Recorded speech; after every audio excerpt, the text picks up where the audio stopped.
Hello students, this is part 2 of the Industries Study Guide, Industries, Cities, Immigration, and Progressive Movement Study Guide.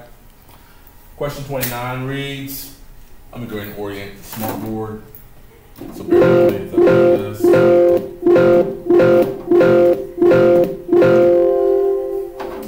Alright, it says complete the chart by putting in the reason for increased immigration. We talked about 4 important reasons why immigration increased. There are many reasons why immigrants came to America, but there's 4 basic ones we need to focus on. I'm going to read each situation and I'm going to write in the reason that person is immigrating to America. It says the steel industries in America have a lot of good paying jobs. That is why I'm leaving to go to America. So this is really a pull factor, which is a positive thing that's going to make someone come to a country. And the reason is hope for better opportunities.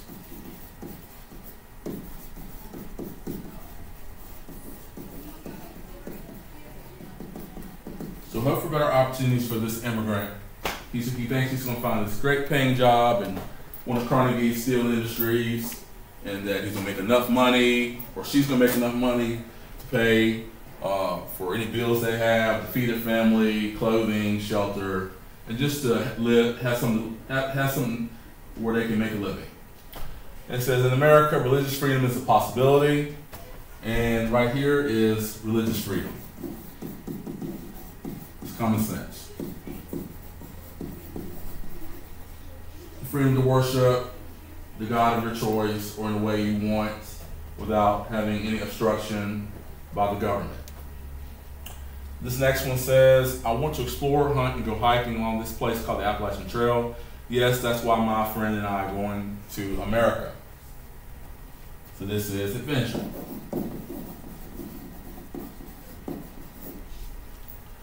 Next one says, taxes are too high in this country and the government doesn't allow for freedom of speech and expression. I'm going to America where it's much better, and that is escape from the oppressive government.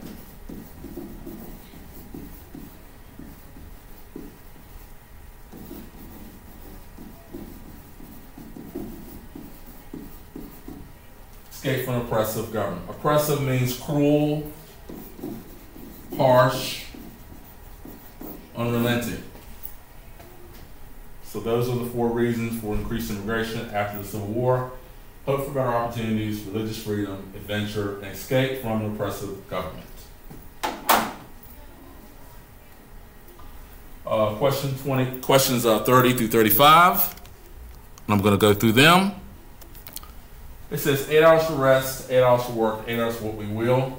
And for our workers, we're singing about what in the song? And that is shorter hours. Or reduced hours. Okay, so they're calling for an 8-hour day. 31, what are the 3 reasons why cities and urban areas developed in the U.S. after the Civil War? 3 reasons why cities and urban areas developed. One of the main reasons was immigration from other countries.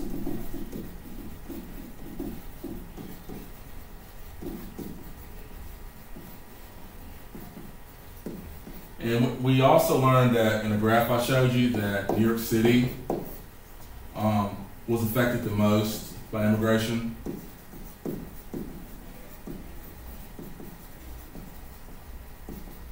And right off here on the side, immigration. Okay, had the large influx of immigrant groups like Irish,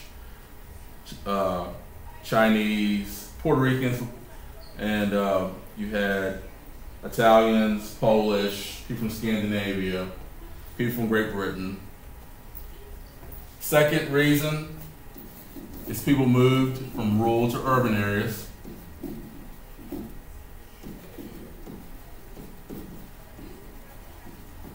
Okay, rural to urban. The reason why, because of the specialized industries that were more prevalent in the urban areas, like Chicago and Detroit, Atlanta, Washington, New York, Boston, LA, St. Louis. So people moved to areas where jobs were plentiful, benefits were plentiful, in order to take care of their family and to make a living. So that's why they moved from rural to urban areas. Of course, that's going to make the population grow and develop bigger, or develop at all. The third reason are the specialized industries.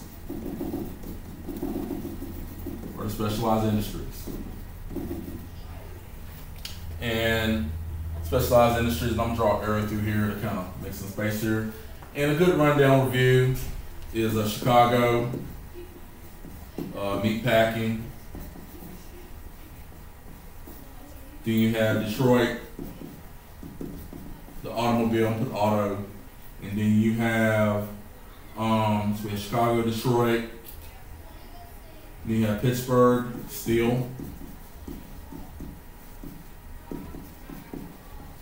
Okay, so specialized industries was the third most important factor why cities and urban areas developed after the Civil War. 32, what does lower cost production mean and how does this help businesses prosper? Lower cost production means that you spend less when producing goods and services.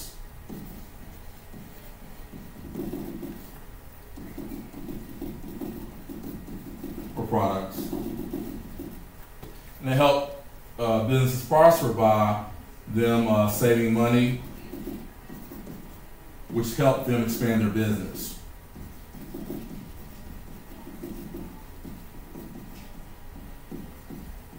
Abbreviate there. You got new machineries, you have an assembly line, you have a tractor, a reaper, things that can replace workers, can help a business save money, which is going to cut down how much money they're going to use to produce a product.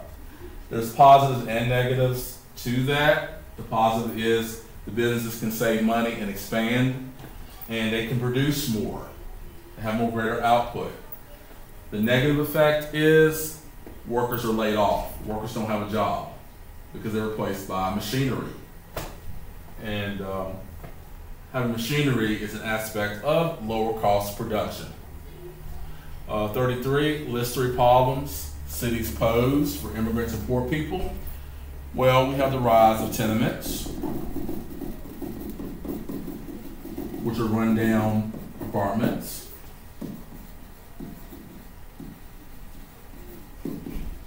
Okay, rundown apartments. Cities became overcrowded, and so there wasn't enough adequate housing for these new arrivals to a city. City governments, businesses, and people who provide goods and services weren't ready for that influx of large amount of immigrants and people coming from rural areas. Second problem is that you have the rise of ghettos, which are slum areas of the city. They were cramped, there was a lot of crime, a lot of pollution, unsanitary, it was trashy, it was unclean. It just wasn't a very pleasant place to live. And the third thing that immigrants and poor people were exposed to was corruption. Corruption by political bosses of political machines, politicians like mayors, city councilmen. They took advantage of the immigrants and poor people because they were poor, and they said stuff like, oh, we're going to help you find a good paying job, we're going to take care of your family, give you enough food, make sure your children have education. And they basically bribed people for votes, and they tricked them, they took advantage of them. So that was a problem that immigrants and poor people faced while living in the city.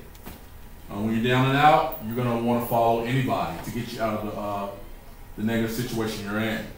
So corruption was a big problem. So corruption, rise of ghettos, rise of tenements, were problems of cities, were problems that cities pose for immigrants and poor people. Many people didn't know the language and didn't know the culture. So they're easily taken advantage of. 34, it says, Carter McRoy, an immigrant from Ireland, sees a sign that says Irish need not apply. This is an example of discrimination.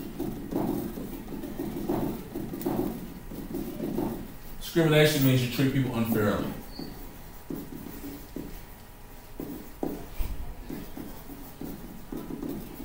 treated unfairly when it comes to employment, housing, education, day-to-day interaction in a product services market or business.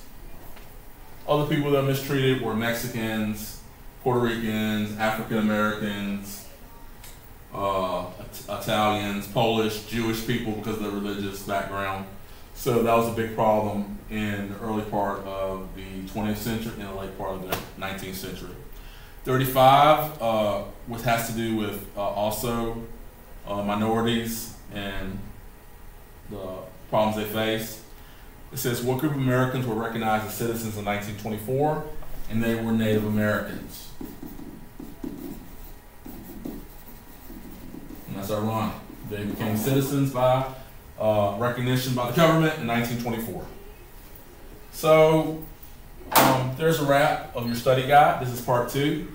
And feel free to take notes and do your best on your test. Thanks for listening and have a good day.